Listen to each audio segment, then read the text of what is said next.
যেহেতু আল্লাহ সুযোগ করে দিয়েছেন, একটু মনোযোগের সাথে আমরা কথা শুনবো ইনশাআল্লাহ। কারো কারণে কেউ যেন বিরক্ত না হয়। বাচ্চারা কেউ কথা বললো না, তোমরা খুব মনোযোগের সাথে কথা শুনবা, ভালো না লাগলে উঠে যাবা। আমি কারো উপকার করতে পারলাম না, কিন্তু ক্ষতি করার অধিকার আমার নাই, এটা আমার অধিকারের বাইরে। আমি কারো ক্ষতি করার মতো রাইট অধিকার আমার, আমি উপকার করতে নাই পারি, কিন্তু ক্ষতি করার অধিকার কারো নাই। আপনার কারণে দূর দূরান্ত থেকে বৃষ্টি স্নাত রাতে যারা মাহফিলে এসেছেন, তারা যদি আপনার কারণে ওয়াজ শুনতে না পারে, কিয়ামতের ময়দানে আল্লাহ যদি জিজ্ঞেস করে, আপনি কী বলবেন? যে তুমি তো নিজে শুনলাই না, আরেকজনের ক্ষতি করলাম। এই কাজটা আমাদের লক্ষণ না, এটা কাফেরদের লক্ষণ। নবীজি যখন কোরআন তেলাওয়াত করতেন, আর এই কোরআনের তেলাওয়াত শুনে মানুষগুলো যখন দ্বীনের পথে চলে আসতো, এখন কাফেরেরা মিল্লা বুদ্ধি করছে, আরে এই কথার ভিতরে তো জাদু আছে, এখন কি করা? তো মুহাম্মদ, সবাই পড়েন সাল্লাল্লাহু, যেখানেই কোরআন তেলাওয়াত করবে সবাইকে আমরা চিৎকার চেঁচামেচি করব, যেন কেউ শুনতে না পারে। তখন নবীজি তেলাওয়াত করতেন, আর চতুর্পার্শ্বে দাঁড়াইয়া বাচ্চাগুলাকে লালাই দিত, বাচ্চাগুলা চিৎকার করতো, হট্টগোল করতো, নবীর আওয়াজটা যেন শোনা না যায়। তাইলে কাফেরেরা যেই কাজ করতো, আমরা যারা ইমানদার মুমিন মুসলমান এই কাজ আমরা করব। আমার আওয়াজের কারণে আরেকজন তো শুনতে পারবে না, তো এটা তো আমি অপরাধী হয়ে গেলাম, কাফেরদের কাজের সাথে আমার কাজ মিলে গেল। আমি আপনাদের পুরাতন লোক না, চান্দিনা আমার জীবনে সবচেয়ে বেশি মাহফিল করেছি চান্দিনা উপজেলায়, আর এই মাহফিলও আমি এসেছিলাম। এই মাঠে তখন এত বড় মাঠ ছিল না, আরও খানিক কম ছিল জায়গা, ওই যে গাছটা পর্যন্ত বোধহয় ছিল, এর পরের জায়গাটা বোধহয় পরে ভরাট করা হয়েছে না? তাহলে আন্দাজ ঠিক আছে তো না? আচ্ছা ঠিক আছে, তাহলে যে আমি যে আইসি এটা প্রমাণ পাওয়া গেছে। হ্যাঁ, সবাই পড়েন আমিন। আমরা কি এই আওয়াজে বলবো না আরো জোরে বলবো? আওয়াজ কারে কয় দেখাই দেবেন ইনশাআল্লাহ। পড়েন সুবহানাল্লাহ, বলেন আলহামদুলিল্লাহ, আল্লাহু আকবার, সবাই পড়েন আলহামদুলিল্লাহ। বন্ধুগণ, কোনোভাবেই আমরা সময় নষ্ট করতে চাই না এই ভয়ে যে আবার যদি বৃষ্টি চলে আসে তার আগে আগে যেন আমরা শেষ করে দিতে পারি। আল্লাহর কাছে 1.5-2 ঘন্টা ভিক্ষা চাই। সবাই পড়েন আমিন। আল্লাহ পারেন না ইনশাআল্লাহ? আল্লাহ চাইলে পারেন। কর্তৃপক্ষ অনেক কষ্ট করেছেন আপনাদের জন্য, প্রথমে পলিথিন বিছাইছেন, তার উপর দিয়ে আবার হোগলা বিছাইছেন, নাইলে আপনারা বসার কথা ছিল না। আর ড্রেজারের মাটি হওয়ার কারণে এখানে বসা গেছে সুবিধা মতো। সুতরাং আমরা যতক্ষণ আলোচনা চলবে খুব মনোযোগের সাথে আমরা কথা শুনবো। ওয়ামা তৌফিকি ইল্লা বিল্লাহ। আল্লাহ যেন সুযোগ দান করে, সবাই পড়ে আমিন। বন্ধুগণ, আপনারা এর ভিতরে কথা শুনেছেন, আমার পূর্ববর্তী আলোচকগণ অনেক সুন্দর সুন্দর কথা আপনাদেরকে শুনিয়েছেন। আমি আপনাদেরকে যেই কথাগুলো বলতে চাই, আল্লাহ যেন সেই কথাগুলো আমাকে এবং আপনাদেরকে সবাইকে আমল করার তৌফিক দান করে, সবাই পড়েন আমিন। বন্ধুগণ, আপনি যদি যে কোনো একটা নতুন জিনিস বানাইতে চান, খুব খেয়াল করে শুনেন। আপনি মনে করেন একটা যে কোনো জিনিস বানাবেন, ঘর বানাবেন। এখন ঘর বানানোর পরে আপনি কাঠ আনছেন, টিন আনছেন, পালা আনছেন, সব আনছেন। এখন মিস্ত্রি যারা আনছেন ঘর বানানোর জন্য, সে আইসা বলে, ভাই কি ঘর বানাইবেন? কি দোসালা না চৌসালা না বারান্দা দিয়া কোন ঘর বানাবেন? তখন আপনি কইছেন, আমি একটা ঘর দেখছি খুব সুন্দর, এই ঘরটার মতো ঘর বানাইতে চাই। আপনি দেখছেন, আমি তো দেখছি না। তখন উনি মোবাইল থেকে বাইর করে দেখাইছে, কয় মুন্সিগঞ্জ গেছিলাম, গিয়া দেখছি এইরকম ঘর, এটা পারবেন না? কয় আপনি দেখান শুধু। তখন ওনারে মোবাইলের ভিতরে দেখাইছে, মিস্ত্রি বুঝছে যে এই ঘরটার মতো ঘর উনি বানাইতে চায়। মুসলমান,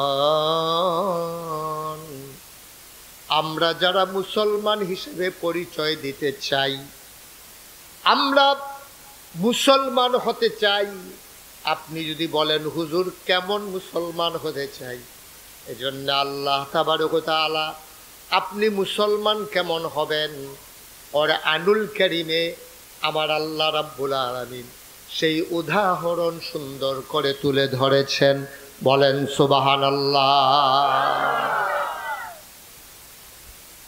আল্লাহ রাব্বুল আলামিন কোরআনুল কারীম ওয়াজ করে দিলেন, লাকাদ কানা লাকুম ফি রাসূলিল্লাহি উসওয়াতুন হাসানা। ও কটকসার মাহফিলের মানুষ, তোমরা যদি সুন্দর মানুষ হতে চাও, তোমরা যদি আদর্শ মানুষ হতে চাও, তোমরা যদি ভালো মানুষ হতে চাও, মৃত্যুর পরে সবাই মিলে তোমার জন্য আফসোস করবে এমন একটা জীবন যদি তুমি সাজাতে চাও, তোমার জন্য উত্তম আদর্শ, তোমার জন্য নমুনা, তোমার জন্য মডেল, তোমার জন্য আইডল, তোমার জন্য আইকন, তোমার জন্য উসওয়াতুন হাসানা তিনি নবী মুহাম্মদুর রাসূলুল্লাহ সাল্লাল্লাহু আলাইহি ওয়াসাল্লাম। বলেন সুবহানাল্লাহ। ওই যে ঘর কেমন বানাইতে চান, আপনি কেমন মানুষ হতে চান? আপনি যদি সোনার মানুষ হতে চান, তাইলে সোনার মানুষের নমুনা লাগবে, মডেল লাগবে, উসওয়াতুন হাসানা তিনি আইডল, তিনি আইকন, তিনি নবী মুহাম্মদুর রাসূলুল্লাহ সাল্লাল্লাহু। এই যে আমার আগে মাহবুবুর রহমান আশরাফি ভাই বলছেন না যে আমরা নমুনা। আমার ছেলেরা চুল কাটতে যায় সেলুনে। ওই দিন আমি কুমিল্লা শহরে এই চুল কাটাইতে গেছি।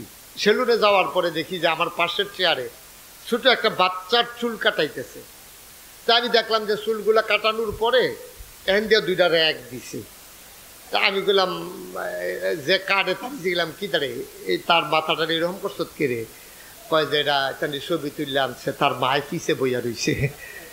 আমি কই এই রেখে যে এবিডির কলজাত র্যাক দৌড়াইবো, এবিডিও হলো টের পাইছে না। এই ছোট 2-3 বছরের বাচ্চার আর চুলের ভিতরে এই র্যাকটা দৌড়াইয়া এর দুরা বাচ্চা সে বুঝে, সে কি বুঝে? এটা মার কাছে ভাল লাগছে, তার বাপে মিলে বিদেশ থাকে, তো এবিডি স্কুল কাটানোর পরে ভিডিও কল দিয়া তারে দেখাইবে। এলে গেবিডি হ্যান্ডে দুইটা র্যাক দিছে। আপনি যে কি সর্বনষ্ট করছেন আম্মা, আপনি বুঝেন নাই? আমি বলছি যে বাচ্চারা মায়ের গর্ভ থেকে কেউ খারাপ হয়ে আসে না, বাচ্চা খারাপ হয় পরবর্তী কারণে, মায়ের কারণে, বাবার কারণে, পরিবার আর সমাজের কারণে। ঠিক কিনা বলে? এমনি এমনি কেউ খারাপ হয় না তো। জন্মের সময় এই যে হিন্দুর ঘরে যে বাচ্চারা হয়, তেও কিন্তু মুসলমান হিসাবে জন্ম নেয়। ইহুদির ঘরে যে বাচ্চারা হয়, তেও কিন্তু মুসলমান হিসাবে জন্ম নেয়। খ্রিস্টানের ঘরে যে বাচ্চারা হয়, তেও মুসলমান হিসাবে জন্ম নেয়। আমরা যারা মুসলমানের ঘরে হইছি, আমরা তো এমনি মুসলমানের ঘরে জন্ম নিছি, মুসলমান হিসাবে হইছি। তাইলে হিন্দু হইল কবেতে, খ্রিস্টান হইল কবে, ইহুদি হইল কবে? তার মা, তার বাবা তারে যখন বয়স হয়েছে তারে নিয়ে স্কুলে ভর্তি করাইছে। স্কুল হইল ইহুদিদের, স্কুল হইল খ্রিস্টানের। তারে আস্তে আস্তে তিল তিল করে ওই মুসলমান হিসাবে আল্লাহ যারে জন্ম দিছে, এই বাচ্চারা এখন ইহুদি হইছে, খ্রিস্টান হইছে, হিন্দু হইছে। এখন আমরা মুসলমান হইলাম কেমনে? যদি আপনি মুসলমান আব্বা আম্মার ঘরে জন্ম নেওয়ার পরে আপনি মুসলমানের জিন্দেগি করতে পারেন, তাইলে আপনি মুসলমান। আর না হইলে ইহুদির ঘরে জন্ম হইয়া যেমন ইহুদি হইছে, আপনি মুসলমানের ঘরে জন্ম হইয়াও আপনার দ্বারা ইহুদি, খ্রিস্টান, হিন্দু হওয়া সম্ভব। ঠিক কিনা বলেন? সহজ। এরকম হাজার হাজার প্রমাণ আছে। আপনি তো সলিমুদ্দি কলিমুদ্দির ঘরে হইছেন, আপনার না হইলে হুজুর, আর কি আপনার বাপে না হইলে হুজুরে মনে করেন, আপনার বাপে না হইলে কন্ট্রাক্টর, আপনার বাপে না হইলে দাড়ি রাখছে, পাঞ্জাবি গাও দিছে, টুপি মাথার দিছে, দিলেই যে আপনার বাপের ঘরে আপনি মুসলমান হইতে পারবেন এমন কোনো প্রমাণ নাই। কারণ নবীর ঘরে জন্ম নিয়া কাফের হইছে এরকম প্রমাণ আছে নাকি নাই? কথা আছে নাকি নাই?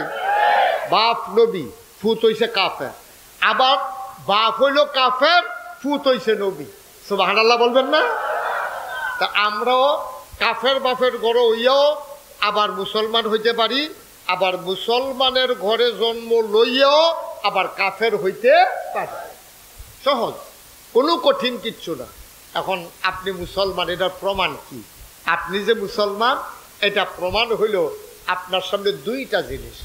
একটা হচ্ছে কোরআনুল কারীম, আর একটা হচ্ছে নবীর সুন্নাহ। এই দুইটা নিয়ম অনুযায়ী আপনার জীবন যদি চালাইতে পারেন তাইলে আপনি মুসলমান। আর এই দুইটার বাইরে যদি আপনি চলে যান আপনি যত বড় দাড়ি রাখেন, আপনি যত বড় টুপি মাথার দেন, যত সুন্দর পাঞ্জাবি গাও দেন, আপনি মুসলমান না। কারণ আপনার ভিতরে কোরআন সুন্নাহ মোতাবেক জিন্দেগি পাওয়া যায় না। সহজ, কঠিন কোনো ওয়াজের দরকার নেই। আর এই মুসলমান বানানোর জন্য মুসলিম মনীষীগণ চিন্তা করেছেন, তাদেরকে কোরআন হাদিস তারা শিখবে কেমনে? মার গর্ভের থেকে তো কোরআন হাদিস কেউ শিখে না, তো শিখবে কেমনে? এই জন্য মনীষীগণ একটা পদ্ধতি চালু করে দিয়েছেন। এই পদ্ধতিগুলো হলো ওলামায়ে কেরামের হালকা, এই পদ্ধতিগুলো হইল পীর মাশায়েখদের খানকা, এই পদ্ধতিগুলো হইল আলেম ওলামাদের মাদ্রাসা। সুবহানাল্লাহ বলবেন না? এই কটকসার মাদ্রাসাটা প্রতিষ্ঠা লগ্ন থেকে এই কাজটাই করে যাচ্ছে। বাচ্চাগুলারে আইনা এখানে আপনি দিছেন, হুজুরেরা তারে কোরআন শরীফ শিখাইছে, তারে 5 ওয়াক্ত নামাজ শিখাইছে, তারে রোজার মাসে রোজা রাখুন লাগবো শিখাইছে, এমনি শিখাইয়া শিখাইয়া শিখাইয়া শিখাইয়া তারে মুসলমান বানানো হয়েছে। আফসোস কি জানেন? যে কোরআন সুন্নাহর শিক্ষা দিয়া মুসলমান বানানোর কথা ছিল, বাংলাদেশে শতকরা 92 জন লোক মুসলমান।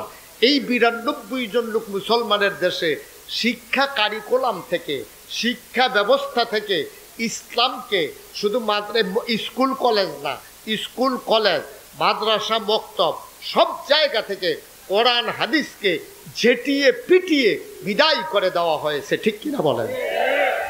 সর্বনাশ করে দিচ্ছে। এখন ফলাফল আরে আপনি এটা শেষ করে একবারে বসেন, নাইলে বন্ধ করে নিয়ে চলে যান। হ্যাঁ, আপনাকেই বলতেছি, শোনেন আপনি। আরে বাচ্চাটা কথাগুলো আপনার কেউ দেখেন না, একটা শব্দ করতে দিয়েন না, একটু সুযোগ করে দেন। প্রতিদিন এখানে মাহফিল হয়, সুতরাং বাৎসরিক একটা মাহফিল। আপনার কথা বললে, বিরক্ত করলে আমি কথা বলতে পারবো না। একটু মনোযোগের সাথে শুনেন, জরুরি কিছু কথা নিয়ে আমরা যেন বাড়িতে যেতে পারি। আল্লাহ যেন তৌফিক দান করে। সবাই পড়ে না আমিন। এইখানে তুমি পা নামায় বসো, সুন্দর করে কাঠ দিকে পা দিয়ে রাখছো, আবার চায় কাঠও দিয়ে। সবাই পড়েন আলহামদুলিল্লাহ। তো যেই কথাটা বলতেছিলাম, যে দেখেন ঝেটিয়ে পিটিয়ে বিদায় করা হয়েছে ইসলামকে। শিক্ষা ব্যবস্থার ভিতরে ফলাফান্ডে শিখায় কেমনে সাইকেল চালান লাগে, ব্যাংক কেমনে লাফায়। মাইয়া ফান্ডে শিখায় কেমনে আলুর ভর্তা বানান লাগে, সাদ্দর কেমনে বিছায়। নাউজুবিল্লাহ বলবেন না? জোরে কর নাউজুবিল্লাহ। আচ্ছা আপনি বলেন তো, দেখছো কারবার,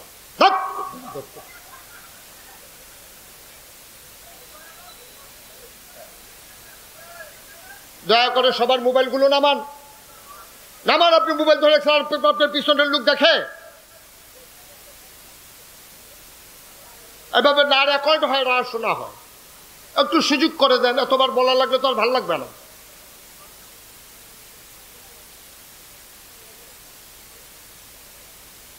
তো যেই কথাটুকুন বলতেছিলাম, তো শিক্ষা মানুষকে কি করবে? মানুষে পরিণত করবে। আমরা সবাই কিন্তু পশু হিসাবে জন্ম, প্রাণী।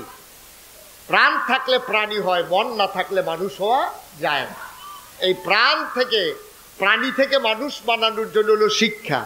আর এই শিক্ষার ভিতরে কেমনে আলুর ভর্তা বানাইবো, কেমনে চাদর বিছাইবো, ব্যাংক কেমনে লাফায়, সাইকেল কেমনে চালায়, তারপরে ছেলে মেয়েদেরকে ফ্রি, যেন তারা পরস্পর ফ্রি হইতে পারে, তাদের জন্য ফ্রি মিক্সিং, অর্থাৎ ছেলেকে মেয়েকে আলাদা করে দেওয়া হয়, যে তারা যেন পারস্পরিক মিলেমিশে লেখাপড়া করতে পারে। অর্থাৎ ইসলামকে ধ্বংস করার জন্য যা কিছু করা দরকার সব কিছু সুনিপুণভাবে, সুচারুরূপে, পরিকল্পিতভাবে সরকারি এই প্রণোদনা টাকা খরচ করে আমার জাতিকে ধ্বংস করার জন্য সেই কাজটা করা হয়েছে বিগত সরকারের আমলে। ঠিক কিনা বলেন?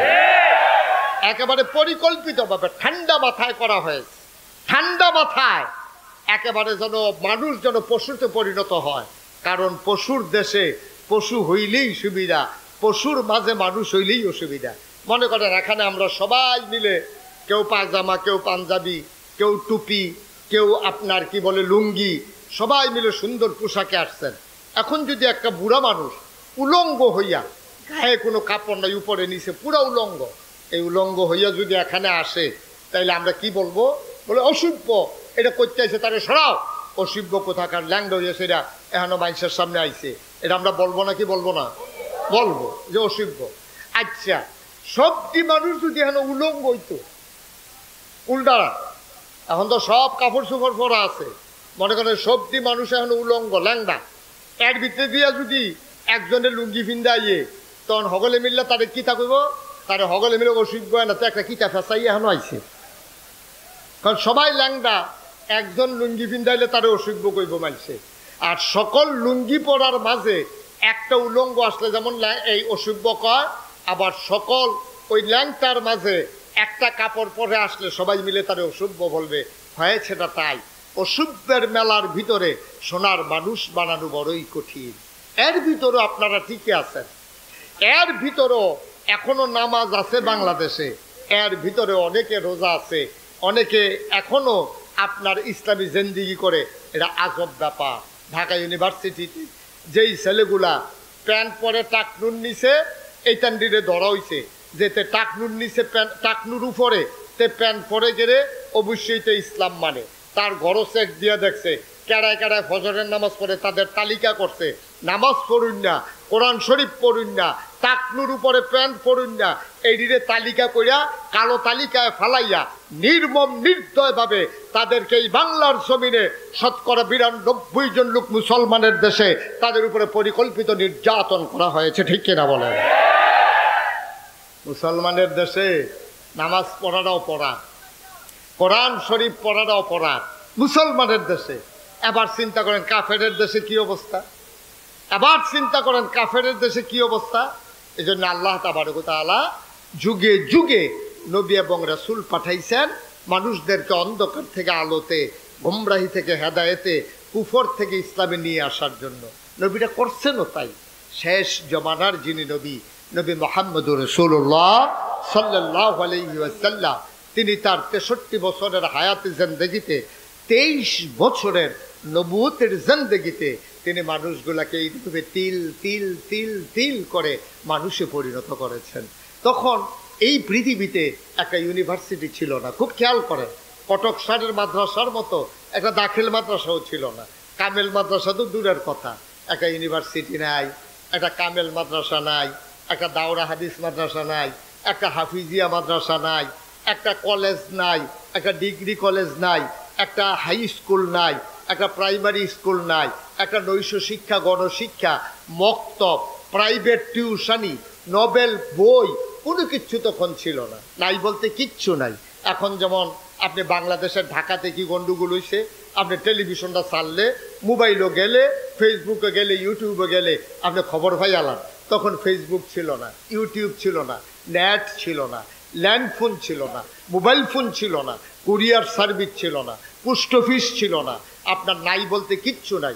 গ্রাম ছিল না, ওয়ার্ড ছিল না, মেম্বার ছিল না, চেয়ারম্যান ছিল না, উপজেলা চেয়ারম্যান ছিল না, এমপি ছিল না, মন্ত্রী ছিল না, রাষ্ট্রীয় অবকাঠামো ছিল না, সচিবালয় ছিল না, থানা ছিল না, পুলিশ সুপারের কার্যালয় ছিল না, নাই বলতে কিচ্ছু নাই। সেই জমানায় নবী আসলেন, মাত্র ২৩টা বছর সময় পাইলেন। এই ২৩ বছরে নবীজি বর্বর, বেদুইন, যাযাবর, মূর্খ, সভ্য, জাহেল, ওই অভদ্র মানুষগুলোকে ভদ্র, সুশীল, আধুনিক, আল্লাহওয়ালা, পরে হেজগার মানুষে পরিণত করে দিলেন। সুবহানাল্লাহ বলবেন না? মাত্র কয় বছর, বা কথা কয় না, কয় বছর? ২৩ বছরে নবীজি কি সোনার মানুষটি বানাইছে। এক একটা মানুষের নমুনা কি, এক একটা মানুষের নমুনা কি। আবু বকর, উমর, উসমান, আলী, তালহা, জুবায়ের, আব্দুর রহমান ইবনে আউফ, সাদ ইবনে রাবিয়া, এক একজন মানুষের মর্যাদা কত, নমুনা কেমন, চরিত্র কেমন, লেনদেন কেমন, স্বভাব চরিত্র কেমন, এক একটা মানুষ উদাহরণ হয়ে আছে আজকে জাতির কাছে। আজকে গোটা পৃথিবীর মানুষের কাছে একটা উমরের খুব প্রয়োজন, একটা উসমানের খুব প্রয়োজন, একটা আলীর খুব প্রয়োজন। পৃথিবীতে ৮০০ কোটি মানুষ আছে, ২০০ কোটি মুসলমান আছে, কিন্তু একটা উমর নাই, একটা আবু বকর, একটা তালহা নাই, একটা জুবায়ের নাই। এই সাহাবারা চলে গেছে, তারা নবীর হাতে গড়া মানুষ। সুবহানাল্লাহ বলবেন না? এখন লম্বা পাঞ্জাবিওয়ালা আছে, টুপিওয়ালা আছে, পাগড়িওয়ালা আছে, পীর সাহেবের সংখ্যা বাড়ছে, মুসলমানের সংখ্যা বাড়ছে, মসজিদ মাদ্রাসা বক্তব্যের সংখ্যা বাড়ছে, কিন্তু আবু বকরের সংখ্যা বাড়ে নাই। ঠিক কিনা বলে?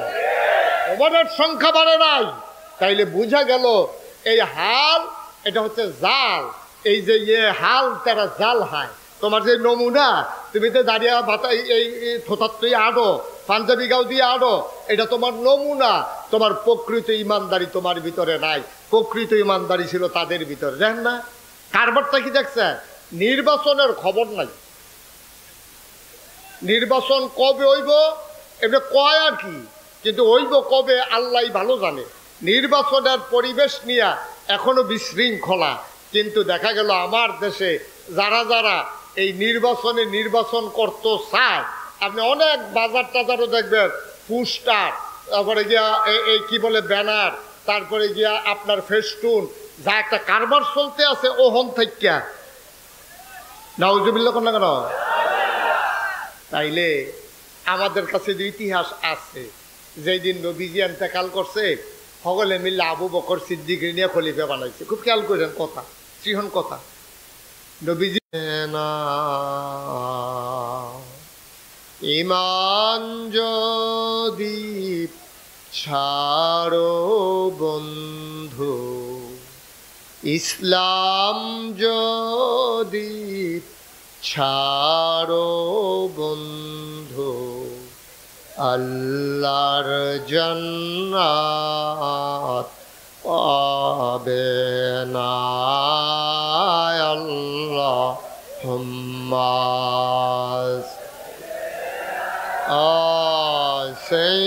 সাইয়্যিদিনা মাওলানা মুহাম্মদ ওয়া আলা আলিহি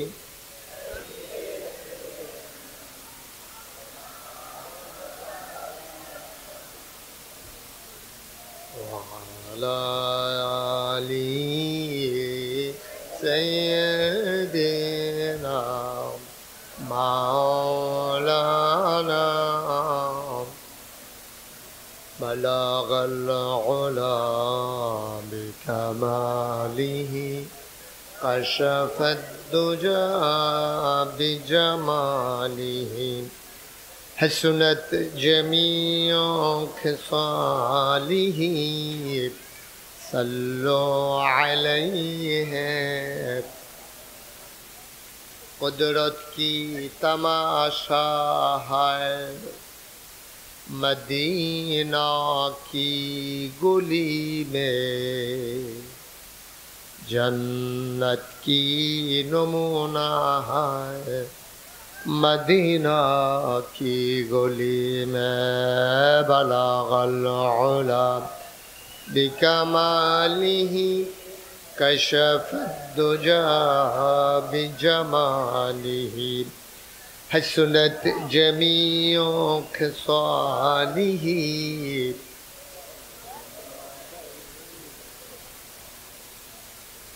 سلموا يا قوم بل صلوا على صدر الامين مصطفى ما جاءنا رحمة للعالمين اللهم صل وسلم وبارك عليه لا إله إلا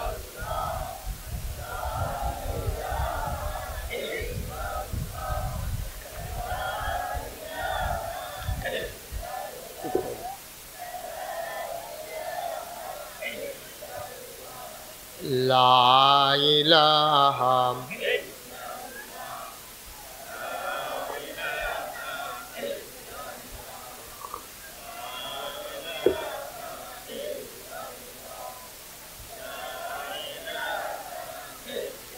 لا إله إلا الله محمد رسول الله صلى الله عليه وسلم اللهم صل وسلم وبارك عليه সবাই পড়ি আলহামদুলিল্লাহ। আল্লাহ তাবারক ওয়া তাআলার দরবারে আমরা লাখো কোটি শুকরিয়া জ্ঞাপন করছি, যিনি আমাদেরকে ঐতিহ্যবাহী ঐতিহ্যধন্য দেবিদ্বার উপজেলাধীন কটকসার ইসলামিয়া দাখিল মাদ্রাসার উদ্যোগে 32তম তাফসীরুল কোরআন মাহফিল উপলক্ষে আজ 30 আগস্ট রোজ শনিবার বরকতময় দিন শেষে এখনো যখন আকাশে মেঘের ঘন ঘটা, মাগরিবের আগ পর্যন্ত যখন ছিল বৃষ্টির রিমঝিম বরিশন ধারা, কর্তৃপক্ষের মনে আতঙ্ক ধরিয়ে দিয়েছিল মাহফিল করা যাবে কি যাবে না। সকল জল্পনা কল্পনার অবসান ঘটিয়ে যিনি সামান্য সময়ের জন্য বৃষ্টিমুক্ত রাত আমাদেরকে উপহার দিলেন, এই এলাকার হাজার হাজার মানুষ থেকে যাচাই করে বাছাই করে করুণা করে দয়া করে মায়া করে সকল প্রকারের ঝামেলা থেকে মুক্ত রেখে, অসুস্থতা থেকে সুস্থ রেখে যিনি আমাদেরকে আজকের আয়োজনে আসার বসার তৌফিক এনায়েত করলেন, আলিশা মাবুদের দরবারে অবনত মস্তকে সশ্রদ্ধ চিত্তে হৃদয়ের সবটুকুন আবেগ, উচ্ছ্বাস, ভালোবাসা, আকুতি কাকুতি মিনতি জমা করে মাবুদের শিখানো কালেমা দিয়ে চিৎকার করে সবাই পড়ি আলহামদুলিল্লাহ। জনাব সাহেবে সদর, আজকের এই মাহফিলের জনাব সভাপতি, এই এলাকার মুরব্বী জনাব আলহাজ আব্দুর রব মাস্টার সাহেব, আমি মাস্টার বলতে বিব্রত বোধ করছি, জনাব আব্দুর রব স্যার আমাদের অনেকেরই শিক্ষক, যিনি বয়সের ভারে নজু হয়ে গেছেন কিন্তু চেতনায় এখনো নবীন। দুই কথার মাঝে তিনি অনেকগুলো কথা তুলে ধরেছেন। আজকের মাহফিলের প্রধান আলোচক বিশিষ্ট ইসলামী চিন্তাবিদ মুফাসসিরে কোরআন, পার্শ্ববর্তী চান্দিনা আল আমিন ইসলামিয়া কামিল মাদ্রাসার ভারপ্রাপ্ত অধ্যক্ষ এবং প্রধান মুহাদ্দিস হযরত মাওলানা মাহবুবুর রহমান আশরাফি সাহেব। মাগরিবের করে কথা বলেছেন হাবিবুর রহমান কাফি সাহেব চাঁদপুরি। আমন্ত্রিত অতিথিবৃন্দ, আজকের আয়োজনে উপস্থিত যিনি আমাদেরকে ডেকে নিয়ে এসেছেন মৌলানা আব্দুল হালিম নিয়াজি সাহেব, আপনাদের এলাকার কৃতি সন্তান, যিনি নেত্রকোনার পুলিশ সুপারের দায়িত্ব পালন করছেন, খান ওসি হিসেবে দায়িত্ব পালন করছেন, এবং উপস্থিত আছেন আমার প্রিয় উপস্থাপক জনাব হযরত মাওলানা মোহাম্মদ মাসুম, উপস্থিত এই এলাকার দিনদার আশিকিন মুহিব্বিন, মাদ্রাসার আসাতাজায়ে কেরাম, এই এলাকার বিভিন্ন মসজিদের ইমাম সাহেবান, ওলামায়ে কেরাম, মুরব্বিয়ানে আযাম, কলিজার টুকরা যুবকেরা, পর্দার আড়ালের আমার মা ও বোনেরা, সবার প্রতি আমার আবারও আন্তরিক সশ্রদ্ধ সালাম। আসসালামু আলাইকুম ওয়া রাহমাতুল্লাহি ওয়া বারাকাতুহু। বন্ধুগণ, লম্বা সময় আমরা কথা বলবো না, যেহেতু আল্লাহ সুযোগ করে দিয়েছেন। আল্লাহর শুকরিয়া আমাদেরকে আদায় করাই লাগবে। আল্লাহ তাবারক ওয়া তাআলা যদি মাগরিবের আগে যেমন ছিল দিনের অবস্থা যদি এমন রেখে দিতেন, আমাদের কিচ্ছুই করার ছিল না। আল্লাহ সুযোগ করে দিয়েছেন, এজন্য শুকরিয়া আদায়ের দরকার আছে নাকি নাই? আমার ভাইয়েরা একটু বসতে হবে পেছনে গিয়া, এখানে দাঁড়াই থাকা যাবে না। সবাই জায়গাটা ছেড়ে দেন, আপনি সরেন, বসেন, গিয়ে বসেন। একটা লুকও দাঁড়াই থাকা যাবে না, জায়গা আছে তো পেছনে সামনে, এখনো এই জায়গাটা ফাঁকা করা লাগবে, একটু দ্রুত। আর এই রাস্তার পাশে না আওয়াজ করলে তো কথা বলা যাবে। এখান থেকে সবাইকে সরে ওই পাশে পাঠাই দেন। একটু সুযোগ দেন, আল্লাহ সুযোগ করে দিয়েছেন। এটা শুকরিয়া আদায় করা দরকার। এখানে বাচ্চাদেরকে কাউকে দাঁড়াইতে দিয়েন না। আর আপনাদেরকে বারবার বলা লাগে কেন? কয়বার ইশারা দিলাম, আপনি এভাবে বসে থাকতে পারবেন? সবাইকে সরাই দেন এখান থেকে, আওয়াজ তো আসবেই। বাচ্চা থেকে গেটের বাইরে আপনি দাঁড়ান, ভিতরে দাঁড়াইয়া লাভ হইব কি? বাইরে দাঁড়াই একটু সরাই দেন, লোকজনকে একটু কষ্ট করেন। জি, তা আমরা সবাই পড়ি আলহামদুলিল্লাহ।